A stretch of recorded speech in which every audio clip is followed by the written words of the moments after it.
નમસ્કાર વિદ્યાર્થી મિત્રો, આજે જોશું પ્રવાહી દ્રાવણોના બાષ્પ દબાણ। આ પ્રકારના દ્રાવણમાં દ્રાવક તરીકે પ્રવાહી હશે, જ્યારે દ્રાવ્ય તરીકે ઘન પ્રવાહી અથવા વાયુ હશે। જેમાંથી આપણે બે પ્રકારના પ્રવાહી દ્રાવણનો અભ્યાસ કરીશું। એમાં પ્રવાહી દ્રાવક અને પ્રવાહી દ્રાવ્ય એટલે કે બંને બાષ્પશીલ ઘટકો એકબીજા સાથે મિશ્ર થઈ દ્વિઅંગી દ્રાવણ બનાવે। બીજું પ્રવાહી દ્રાવક અને ઘન દ્રાવ્ય એટલે કે એક બાષ્પશીલ અને એક અબાષ્પશીલ મિશ્ર થઈ અને દ્વિઅંગી દ્રાવણ બનાવે ત્યારે બાષ્પ દબાણનો અભ્યાસ। સૌપ્રથમ આપણે જોઈએ બાષ્પ દબાણ એટલે શું અને તેના અસર કરતા પરિબળો। તો બાષ્પ દબાણ કોને કહેવાય એને સમજવા માટે આપણે આકૃતિની કલ્પના કરીએ કે ચોક્કસ તાપમાને બંધ પાત્રમાં પાણી રહેલું છે, એટલે એક પ્રવાહી લીધેલું છે। આપણે ખ્યાલ છે કે દરેક પ્રવાહી ગમે તે તાપમાને બાષ્પમાં રૂપાંતરિત થશે, એટલે ચોક્કસ તાપમાને પ્રવાહીમાંથી બાષ્પના કણો બનવાની શરૂઆત થશે। ધીમે ધીમે બાષ્પના કણોની સંખ્યા વધશે।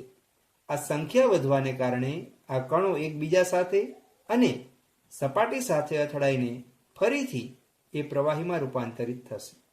આમ પ્રવાહીમાંથી બાષ્પ બનવાની ક્રિયા અને બાષ્પમાંથી પ્રવાહી બનવાની ક્રિયા શરૂ થશે।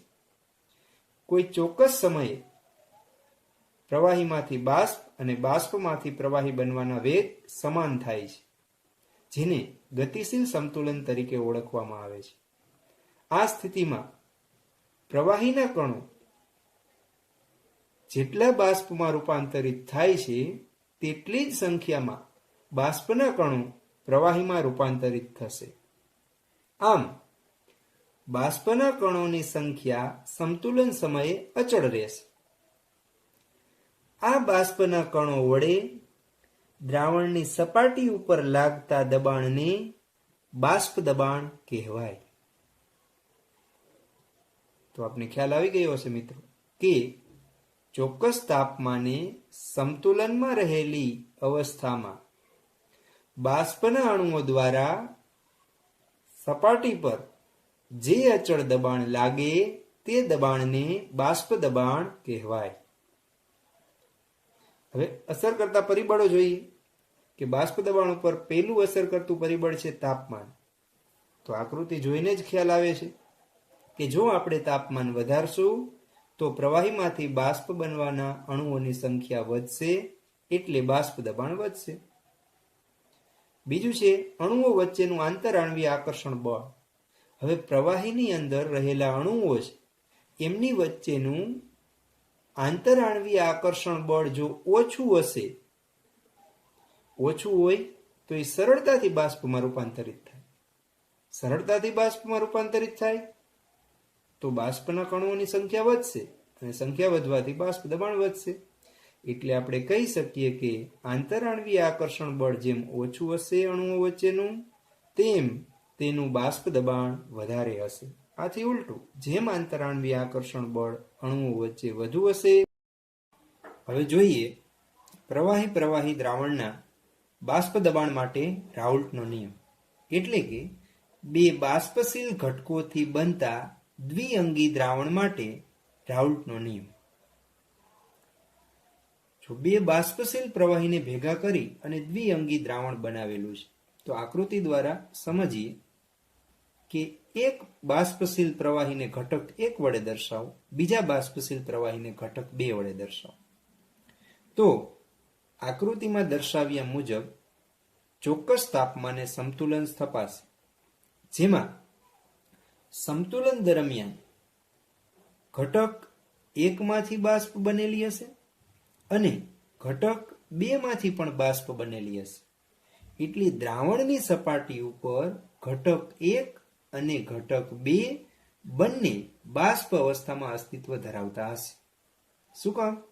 કારણ કે ઘટક 1 અને ઘટક 2 બંને બાષ્પશીલ છે। એટલે આપણે કહી શકીએ કે દ્રાવણનું કુલ બાષ્પ દબાણ ઘટક 1 અને ઘટક 2 બંનેના બાષ્પ દબાણ ઉપર આધાર રાખે છે। સમજાય છે?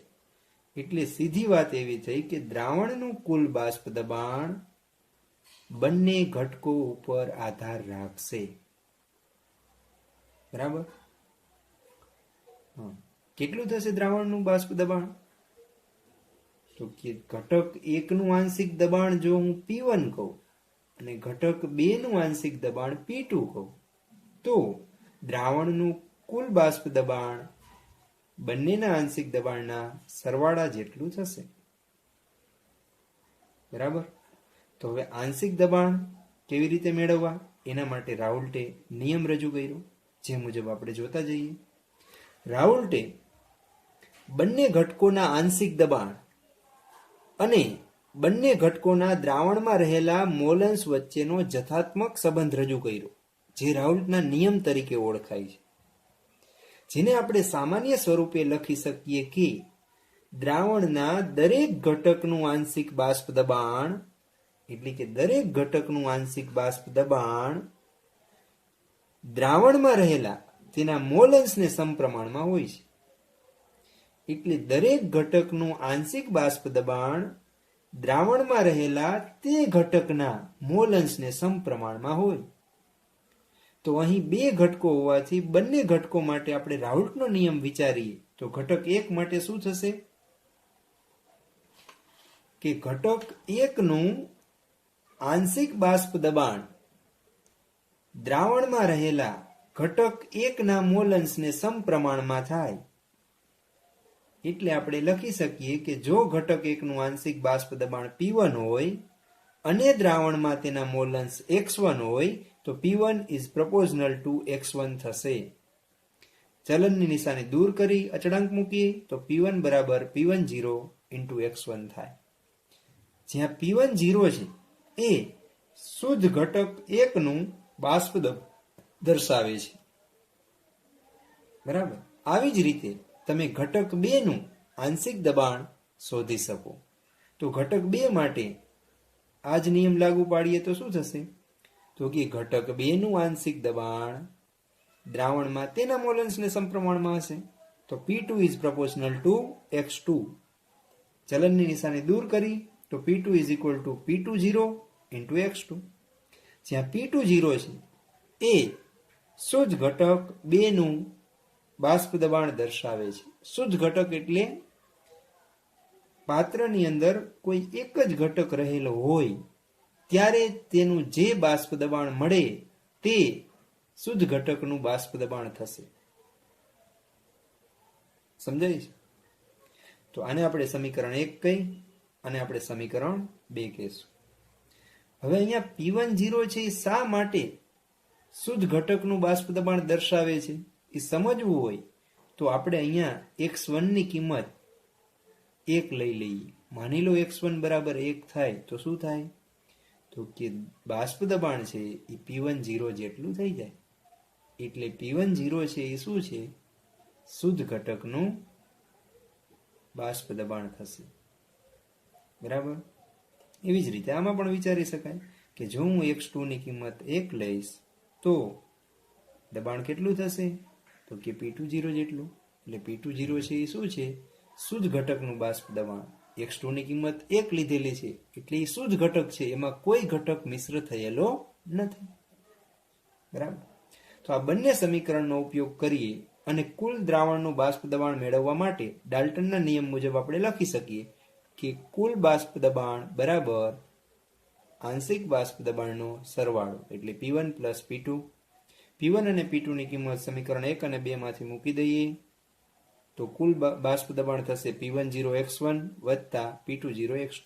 આ સૂત્રની મદદથી બે બાષ્પશીલ પ્રવાહીમાં બનેલા દ્વિઅંગી દ્રાવણનું કુલ બાષ્પ દબાણ ગણી શકીએ. હવે આ સૂત્રને આપણે જુદા જુદા સ્વરૂપમાં લઈ જઈએ. આ સૂત્રને હું X1 ના સ્વરૂપમાં લઈ જઈ શકું અને X2 ના સંદર્ભમાં પણ લઈ જઈ શકું. તો બંનેના સંદર્ભમાં આપણે સમીકરણ મેળવીએ. સૌ પ્રથમ X2 ના સંદર્ભમાં સમીકરણ બનાવીએ તો શું થશે P total is equal to P10 X1 ની કિંમત હું લખી શકું 1 - X2 પ્લસ P20 X2. શું કામ 1 - X2 લખી શકાય?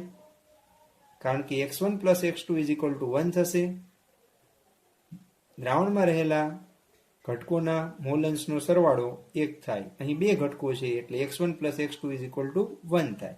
બરાબર. સાદુરૂપ આપીએ, ગુણાકાર કરીએ તો P10, આની સાથે ગુણાકાર કરીએ તો -P10x2 + P20x2 છે. P10 એમને રાખીએ, આમાંથી x2 ને કોમન કાઢી લઈએ, પ્લસ વાળું પદ પહેલા લખું તો P20, માઇનસ વાળું પછી લખું તો P20 - P10. તો આ સમીકરણ છે x2 ના સંદર્ભમાં દર્શાવે છે. એવી જ રીતે આ સમીકરણને હું x1 ના સંદર્ભમાં લઈ જાઉં તો x2 ની કિંમત મારે શું મૂકવી પડે? 1 - x1. ઓકે, તો કિંમત મૂકતા જઈએ. P total થશે P10x1 + P20, x2 બરાબર થશે 1 - x1. સાદુરૂપ આપીએ, P10x1 + P20 - P20x1. અહીં P20 ને આગળ લખીએ, પ્લસ x1 કોમન કાઢીએ, પ્લસ વાળું પદ પહેલા, P10 - P20. તો આપણે બંને બાષ્પશીલ ઘટકો માટે દ્રાવણનું કુલ બાષ્પ દબાણ મેળવવાનું સૂત્ર તાર્યું. હવે આના ઉપરથી આપણે તારણો જોઈએ. તો આપણે છેલ્લે આ સમીકરણ તારવેલું હતું, આના આધારે આપણે તારણોની ચર્ચા કરીએ છીએ કે કુલ બાષ્પ દબાણ બરાબર P10 + P20 - P10 × x2. તો પહેલું તારણ આપણે જોઈએ કે દ્રાવણ પરનું કુલ બાષ્પ દબાણ કોઈ એક ઘટકના મોલન સાથે સંબંધિત છે. તો આપણે સમીકરણ ઉપરથી જોઈ શકીએ કે કુલ બાષ્પ દબાણ છે એ કોઈ પણ એક ઘટક ના મોલન સાથે સંબંધ દર્શાવે છે. જો આ સમીકરણને હું x1 ના સંદર્ભમાં લખું તો આમ થશે. તો એના આધારે પણ કહી શકીએ કે કોઈ એક ઘટકના મોલન્સ ઉપર દ્રાવણના બાષ્પ દબાણનો આધાર રહેલો છે. ઓકે, બીજું તારણ જોઈએ. દ્રાવણ પરનું કુલ બાષ્પ દબાણ ઘટક 2 ના મોલન સાથે રેખીય રીતે ચલિત છે. સમીકરણમાં જોઈ શકીએ આપણે કે ઘટક 2 ના મોલન સાથે, એટલે આ ઘટક 2 એટલે x2, એની સાથે કુલ બાષ્પ દબાણ રેખીય રીતે ચલિત છે. રેખીય રીતે એટલે તમે એનો આલેખ દોરશો તો સુરેખ રેખા મળશે. એટલે સુરેખ રીતે એના બાષ્પ દબાણમાં વધારો કે ઘટાડો થશે, સમજવાનું છે. રેખીય રીતે ચલિત છે એટલે એનો મતલબ એવો નથી કે ઘટક 2 ના મોલન્સ વધે એટલે દ્રાવણનું બાષ્પ દબાણ વધશે, અને ઘટક 2 ના મોલન્સ ઘટે એટલે દ્રાવણનું બાષ્પ દબાણ ઘટશે. પણ એ નક્કી છે કે ઘટક 2 ના મોલન્સમાં ફેરફાર થશે, એટલે વધારો થાય કે ઘટાડો થાય ત્યારે દ્રાવણના બાષ્પ દબાણમાં રેખીય રીતે ફેરફાર થશે. સમજાય છે? હવે આપણે એવું ન કહી શકીએ કે x2 ના વધારા સાથે કુલ બાષ્પ દબાણ વધશે જ. ઘણી વખત એવું પણ બને કે x2 ના વધારા સાથે બાષ્પ દબાણ ઘટે છે. પણ જે થાય તે, વધારો થાય તોય ભલે ને ઘટાડો થાય તોય ભલે, એ રેખીય રીતે ઘટાડો વધારો થશે. બરાબર. હવે ક્યારે કુલ બાષ્પ દબાણ વધે અને ક્યારે ઘટે એ બીજા મુદ્દામાં આપણે જોઈએ કે ઘટક 1 ના મોલન્સના વધારા સાથે દ્રાવણનું કુલ બાષ્પ દબાણ ઘટે છે કે વધે છે. એટલે કોઈ પણ ઘટક, અહીંયા મેં 1 દર્શાવેલો છે તો હું શું કહી શકું કે ઘટક 1 ના મોલન્સમાં વધારો થાય તો બાષ્પ દબાણ કાં વધે ને કાં ઘટે. એટલે વધારા સાથે બાષ્પ દબાણ વધે જેવું નથી, વધી શકે અને ઘટી શકે. બંને પરિસ્થિતિ સમજાવો કે ક્યારે વધે ને ક્યારે ઘટે. તો પહેલી પરિસ્થિતિમાં જો ઘટક 1 વધુ બાષ્પશીલ હોય ઘટક 2 કરતા, સમજાય? ઘટક 1 વધુ બાષ્પશીલ હોય તો તેના મોલન્સના વધારા સાથે બાષ્પ દબાણ વધશે. આકૃતિ દ્વારા જોઈ કે ઘટક 1 અને 2 છે, તેમાં ઘટક 1 વધુ બાષ્પશીલ છે એટલે અહીંયા મેં દર્શાવેલું છે કે P10 ઘટક 1 નું બાષ્પ દબાણ એ ઘટક 2 ના બાષ્પ દબાણ કરતા વધુ છે. એટલે ઘટક 1 વધુ બાષ્પશીલ થશે. જો આ પરિસ્થિતિમાં ઘટક 1 વધુ બાષ્પશીલ હોય અને તમે ઘટક 1 ના મોલન્સ વધારો તો દ્રાવણનું કુલ બાષ્પ દબાણ વધે છે. એટલે ઘટક 1 વધુ બાષ્પશીલ હોય તો તેના મોલન્સના વધારા સાથે દ્રાવણનું કુલ બાષ્પ દબાણ વધશે. એ સમીકરણ ઉપરથી પણ જોઈ શકીએ. જુઓ તો આ x1 ના સંદર્ભનું સમીકરણ છે ઘટક 1 ના સંદર્ભમાં. અહીંયા આપણે કીધું છે કે P10 નું મૂલ્ય P20 કરતા વધુ છે, એટલે આ તફાવત છે એ પ્લસ મળશે આપને. તો એનો મતલબ શું થયું કે જેમ x1 ની કિંમત વધશે એમ કુલ બાષ્પ દબાણ વધશે. પણ ક્યારે એવું બની શકે? જો P10 P20 કરતા મોટા હોય તો, એટલે કે ઘટક 1 વધુ બાષ્પશીલ હોય તો તેના મોલન્સના વધારા સાથે કુલ બાષ્પ દબાણ વધે છે. બીજી પરિસ્થિતિ જોઈ, જો ઘટક 1 ઓછો બાષ્પશીલ હોય તો તેના મોલન્સના વધારા સાથે બાષ્પ દબાણ ઘટશે. આકૃતિમાં સમજીએ. ઘટક 1 અને ઘટક 2 છે. તો હવે ઘટક 2 વધુ બાષ્પશીલ છે તો ઘટક 2 ના બાષ્પના કણો વધુ હશે, ઘટક 1 ના બાષ્પના કણો ઓછા હશે. સંકેતમાં હું લખી શકું કે P10 ના મૂલ્ય કરતા P20 નું મૂલ્ય વધુ હશે, કારણ કે ઘટક 2 છે એ વધુ બાષ્પશીલ છે. તો એનો મતલબ શું થશે હવે કે જો તમે ઘટક 1 ના મોલન્સ વધારશો તો તેનું દ્રાવણનું બાષ્પ દબાણ ઘટશે, કારણ કે ઘટક 1 એ ઘટક 2 કરતા ઓછો બાષ્પશીલ છે. સમીકરણ દ્વારા જોઈએ. આ જ સમીકરણનો આપણે ઉપયોગ કરીએ. જો ઘટક 2 નું બાષ્પ દબાણ વધુ છે તો આ તફાવત મને કેવો મળશે? માઇનસ. એટલે અહીંયા વચ્ચે માઇનસ આવશે.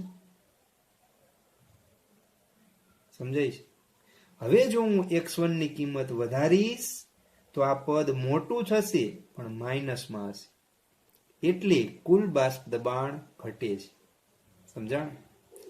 એટલે કોઈ પણ ઘટક, અહીંયા ઘટક 1 લખ્યું છે પણ તમે કહી શકો કે કોઈ પણ ઘટકના મોલન્સના વધારા સાથે દ્રાવણનું બાષ્પ દબાણ કાં વધે ને કાં ઘટે, એનો આધાર કોના ઉપર હોય?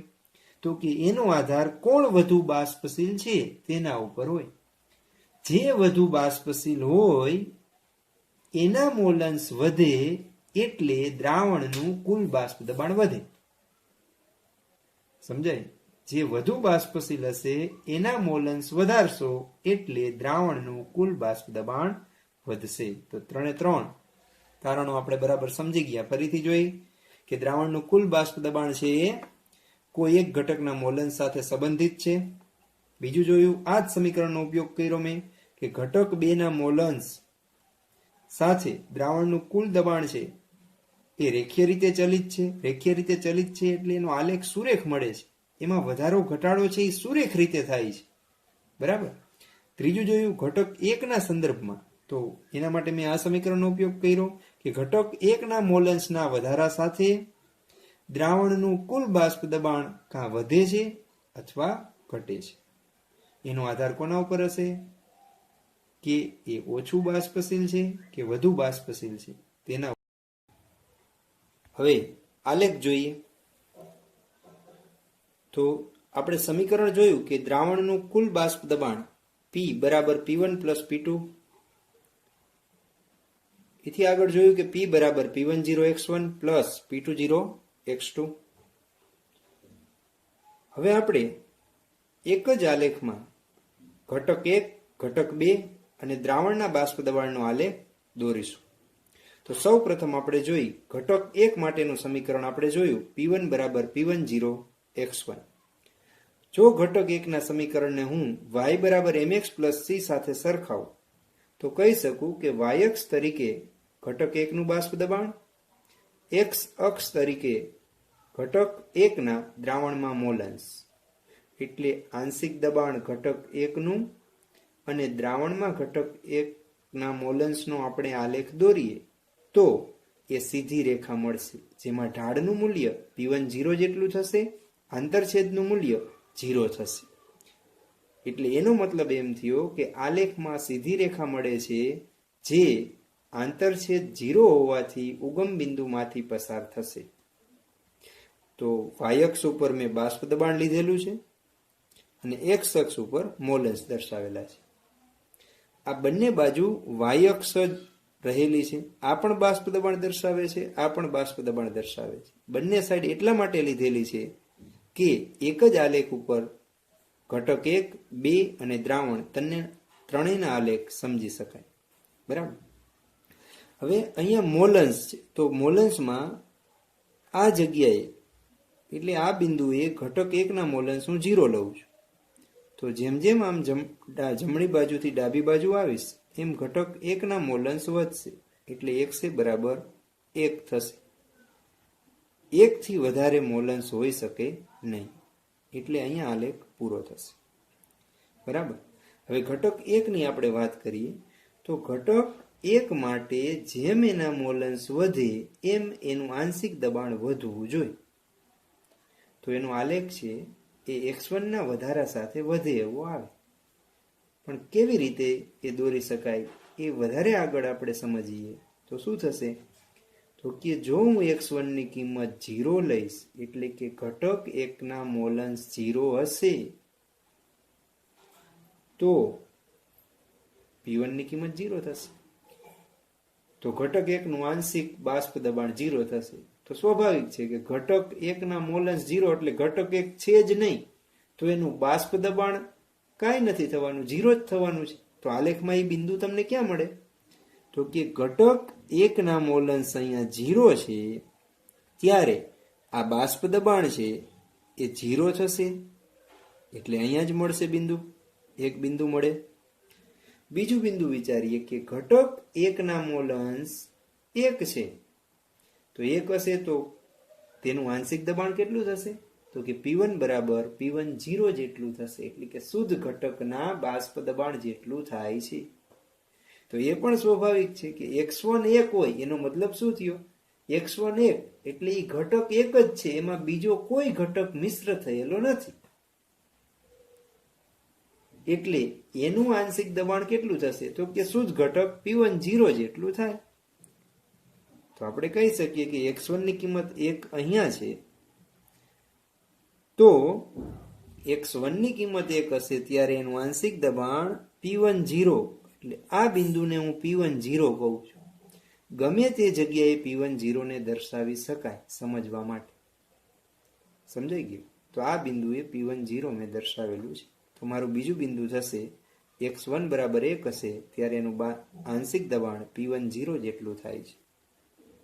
આ બંને બિંદુને જોડી દઉં એટલે મને ઘટક 1 નો આલેખ પ્રાપ્ત થશે, કે જેમાં આપણે જોઈ શકીએ કે ઘટક 1 ના મોલન્સ જેમ જેમ વધતા જાય છે તેમ તેમ તેનું આંશિક દબાણ પણ વધે છે. બરાબર. એવી જ રીતે ઘટક 2 માટે જોઈએ, P2 બરાબર P2 0 × x2, તો એ પણ સીધી રેખાના સમીકરણ જેવું જ થશે. એટલે એમાં પણ ઘટક 2 ના મોલન્સના વધારા સાથે ઘટક 2 નું આંશિક બાષ્પ દબાણ વધશે. તો એમાં પણ સમજીએ, જો હું ઘટક 2 ના મોલન્સ 0 લઉં તો ઘટક 2 નું આંશિક દબાણ 0 થશે, 0 જ થાય. ઘટક 2 છે જ નહીં તો એનું આંશિક દબાણ 0 જ થવાનું. તો એ બિંદુ ક્યાં મળે મને?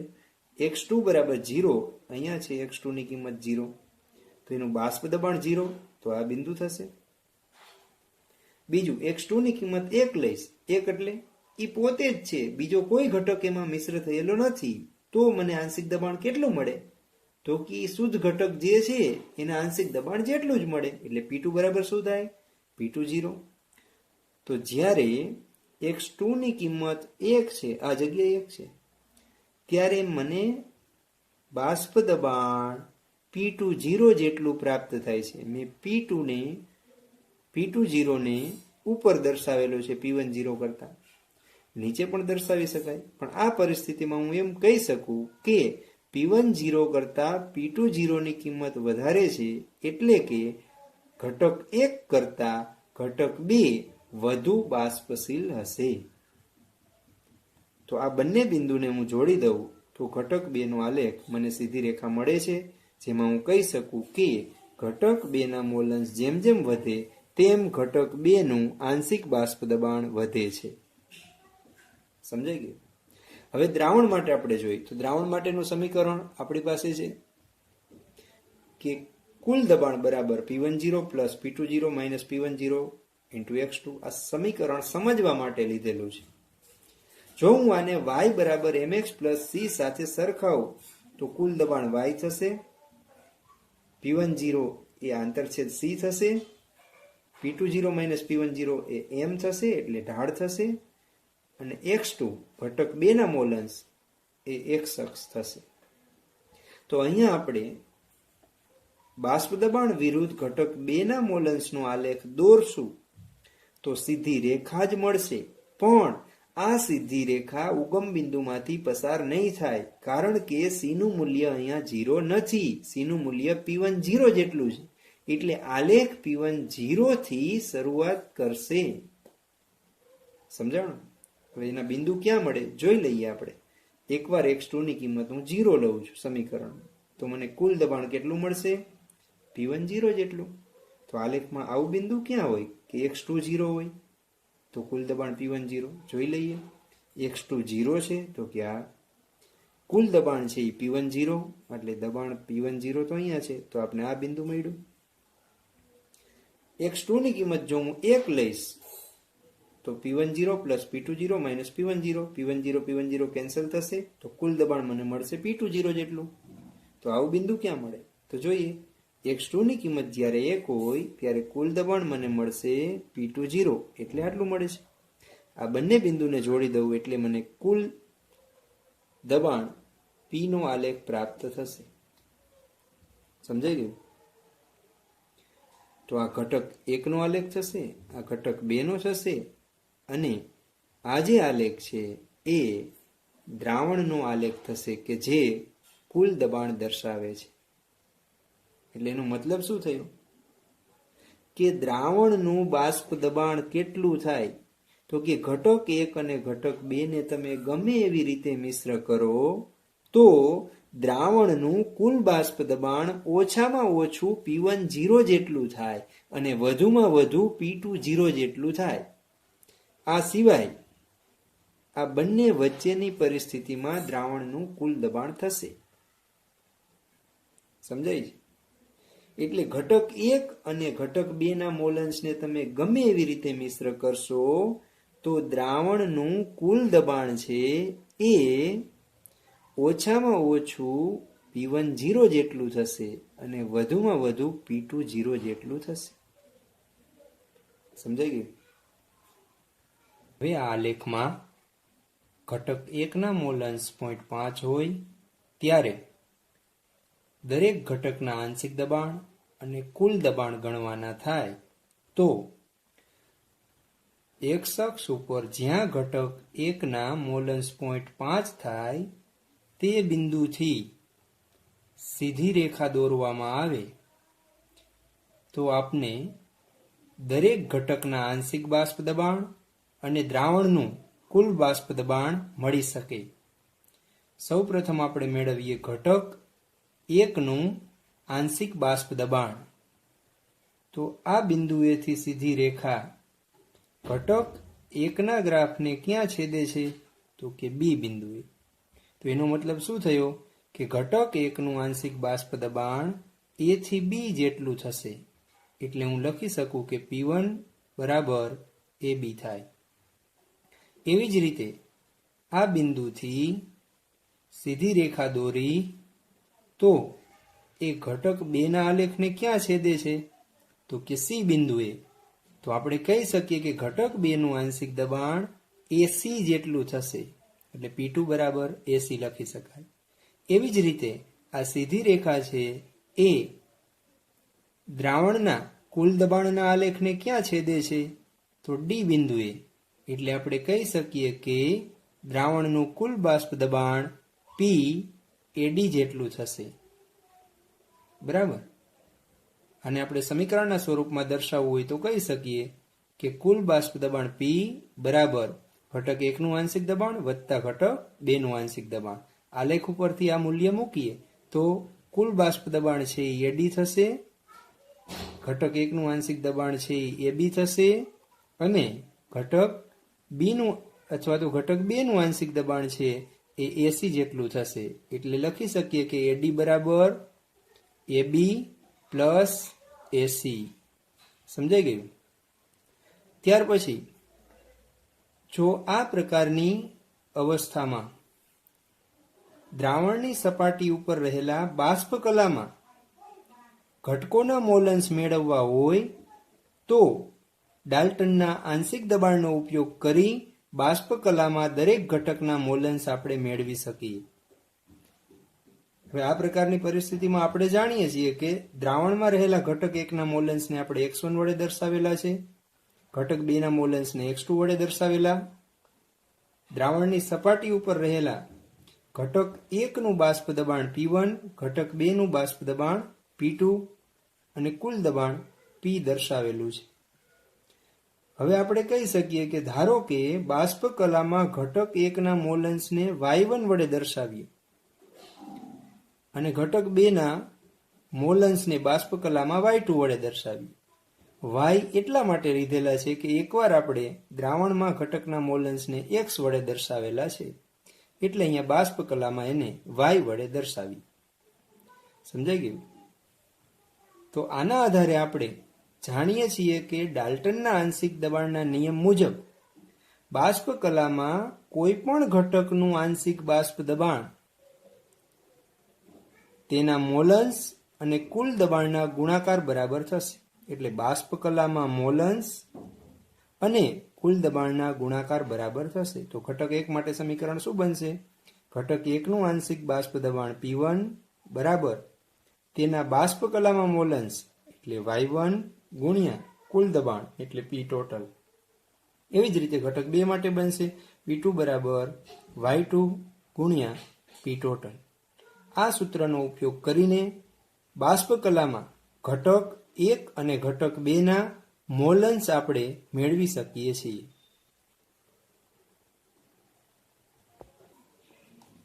હવે આપણે જે થિયરીનો અભ્યાસ કર્યો એને સંબંધિત એક દાખલો જોઈએ. કોયડો 2.5. 298 કેલ્વિન તાપમાને ક્લોરોફોર્મ અને ડાયક્લોરોમિથેનના બાષ્પ દબાણ અનુક્રમે 200 mmHg અને 415 mmHg છે. 298 કેલ્વિન તાપમાને 25.5 ગ્રામ ક્લોરોફોર્મ અને 40 ગ્રામ ડાયક્લોરોમિથેનને મિશ્ર કરી બનાવેલા દ્રાવણનું બાષ્પ દબાણ ગણો.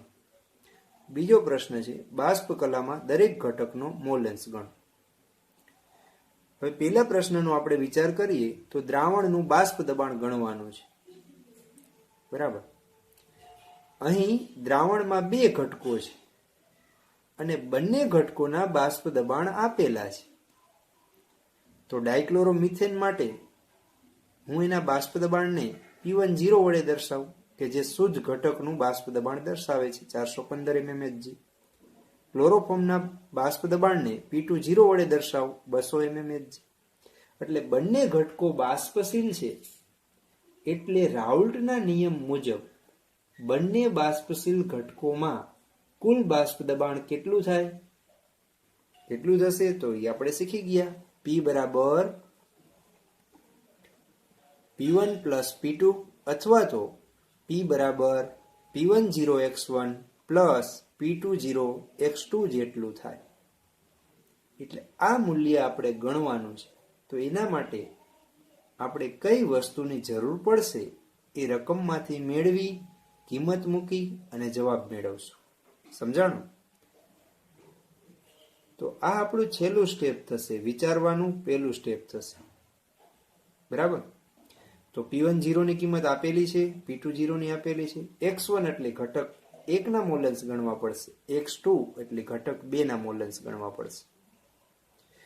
તો આપણે આગળ શીખી ગયા કે ઘટક 1 અને 2 ના મોલન્સ ગણવા હોય તો બંનેના મોલની જરૂર પડે અને મોલ ગણવા હોય તો દળની જરૂર પડે. તો આપણને રકમમાં બંનેના દળ તો આપેલા જ છે. આણ્વીય દળ તો આપણે ગણી શકીએ, એટલે પ્રથમ મોલ મળશે, ત્યારબાદ એના મોલન્સ મળશે, ત્યારબાદ કુલ બાષ્પ દબાણ પ્રાપ્ત થશે. તો ક્રમશઃ જોઈ, ડાયક્લોરોમિથેનનું મોલર દળ કેટલું થશે? તો કે 12 + 2 + 71 બરાબર 85 ગ્રામ પ્રતિ મોલ. ક્લોરોફોર્મનું મોલર દળ તો કે કાર્બન માટે 12 + 1, એક ક્લોરીનનું પરમાણુય દળ 35.5 છે, તો 3 નું થશે 106.5, સરવાળો કરશો એટલે 119.5 ગ્રામ પ્રતિ મોલ મળે. એટલે આણ્વીય દળ તો આપણે મેળવી શકીએ. હવે બંનેના મોલની જરૂર પડશે, તો મોલ માટેના સૂત્ર જોઈ. ડાયક્લોરોમિથેનના મોલ એને હું N1 વડે દર્શાવું. સૂત્ર થશે દળના છેદમાં આણ્વીય દળ. તો ડાયક્લોરોમિથેનનું દળ આપેલું છે રકમમાં 40 ગ્રામ, આણ્વીય દળ 85, બંનેનો ગુણોત્તર લઈ તો મને મોલ મળશે 0.47 મોલ. બરાબર. એવી જ રીતે ક્લોરોફોર્મના મોલ મેળવીશ, એને હું N2 વડે દર્શાવું, તો એનું દળ છેદમાં આણ્વીય દળ. કિંમત મૂકીએ, દળ આપેલું છે રકમમાં 25.5, આણ્વીય દળ આપણે મેળવેલું છે 119.5, ગુણોત્તર લઈ તો ક્લોરોફોર્મના મોલ મળે છે 0.213 મોલ. બંનેના મોલ મળી ગયા. તો હવે બંનેના મોલન્સ મેળવી લઈએ. તો ડાયક્લોરોમિથેનના મોલન્સ x1 વડે દર્શાવું તો શું થશે? તેના મોલ N1 છેદમાં કુલ મોલ. N1 ની કિંમત 0.47, કુલ મોલ એટલે બંનેનો સરવાળો તો કે 0.47 વધતા 0.213, ગુણોત્તર લઈ એટલે ડાયક્લોરોમિથેનના મોલન્સ મળે છે 0.688. એવી જ રીતે તમે ક્લોરોફોર્મના મોલન્સ પણ મેળવી શકો કે ક્લોરોફોર્મના મોલ છેદમાં કુલ મોલ. ક્લોરોફોર્મના મોલ આપેલા છે 0.213, કુલ મોલ એટલે 0.47 વત્તા 0.213 બરાબર 0.312 મોલન્સ થશે. અથવા તો તમે એકમાંથી ડાયક્લોરોમિથેનના બાદ કરીને પણ મોલન્સ મેળવી શકો. બરાબર. તો બંનેના મોલન્સ મળી ગયા. હવે આપણે જાણીએ છીએ રાઉલ્ટના નિયમ મુજબ દ્રાવણનું કુલ બાષ્પ દબાણ કેટલું થશે? તો કે P10X1 વત્તા P20X2 જેટલું થાય. કિંમત મૂકી દઈએ. P10 ની કિંમત 415 આપેલી છે, X1 ની કિંમત આપણે મેળવી, વત્તા P20 કોના માટે છે? ક્લોરોફોર્મ, એના માટેનું દબાણ આપેલું છે 200, એના મોલન્સ આપણે મેળવા 0.312. આનું સાદુરૂપ આપશો એટલે મળશે 285.52 પ્લસ 62.4, સરવાળો કરો એટલે કુલ દબાણ મળે 347.92 mmHg. સમજાઈ ગયું? હવે બીજો દાખલો આપણે ગણીએ કે બાષ્પ કલામાં રહેલા ઘટકનો મોલન્સ ગણ. તો આપણે છેલ્લે જોયું હતું થિયરી, બાષ્પ કલામાં આપણે ઘટકના મોલન્સને y વડે દર્શાવેલા છે. તો એના માટે ડાલ્ટનના નિયમ મુજબ આપણે સમીકરણ લખી શકીએ કે શું લખી શકશું? કોઈ પણ ઘટકનું આંશિક બાષ્પ દબાણ બાષ્પ કલામાં તેના મોલન્સ અને કુલ દબાણના ગુણાકાર બરાબર થશે. તો ઘટક 1 માટે થાય P1 બરાબર Y1 ઇન્ટુ કુલ દબાણ. જો મારે ઘટક 1 ના બાષ્પ કલામાં મોલન્સ મેળવવા હોય તો ઘટક 1 નું આંશિક દબાણ અને કુલ દબાણની જરૂર પડે. કુલ દબાણ તો આપણે મેળવેલું છે. ઘટક 1 નું આંશિક દબાણ મેળવવા માટે આપણે જાણીએ છીએ સૂત્ર, P1 બરાબર થશે P10 ઇન્ટુ X1.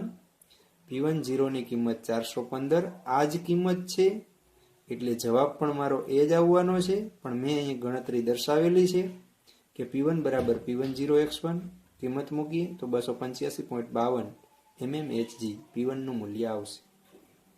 હવે આ કિંમત અહીંયા મૂકી દઈ, Y1 ને કરતા બનાવી તો ઘટક 1 ના બાષ્પ કલામાં મોલન્સ બરાબર P1 એટલે 285.52, કુલ દબાણ છેદમાં જશે 347.92, ગુણોત્તર લે એટલે જવાબ મળશે કે ઘટક 1 જેને આપણે ડાયક્લોરોમિથેન કીધો છે એના બાષ્પ કલામાં મોલન્સ થશે 0.82 mmHg.